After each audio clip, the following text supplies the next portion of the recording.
And these days, more people avoid carrying money and instead pay with either a debit or credit card. And while some people want to stay away from credit cards and their interest rates, using your debit card for everything, not very smart either. This morning, Joel Nichols explains which things you may use it for that may leave you vulnerable. Joel. Well, first things first here. Security protection is the main reason you should use a credit card over a debit card. There are federal laws that are going to be much more helpful. They only hold you accountable to a $50 max if your credit card information is stolen or used against your will. If you're not on the hook for debit card costs, if you report it stolen before it's used. After that, if you don't report it within 2 days, you're responsible for $50 of it. More than 2 days, you could be liable for up to $500.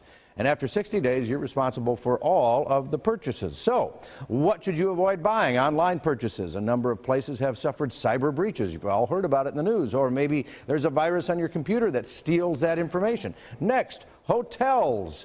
Mainly because when you check in, a hold is put on your account, and that's that. At least while you're there, and maybe for a couple days after. Usually those holds don't have a certain amount until you leave, and maybe a couple days after you leave, you get more charges than you expect. Also, when there's a hold, the hotel hasn't taken your money, but it's just like they did. You can't use it. So Lindsay and Patrick will have a few more things to avoid. Stick around. We'll have them coming up later in the show. One friend of mine said, always use cash. It's just easier to use cash. Which I would do if I ever had cash. That would be a great idea. It's worth checking out. I did some research on this. Different debit cards have different protections. Some of them protect you as equally as a credit card if you don't want to have a credit card.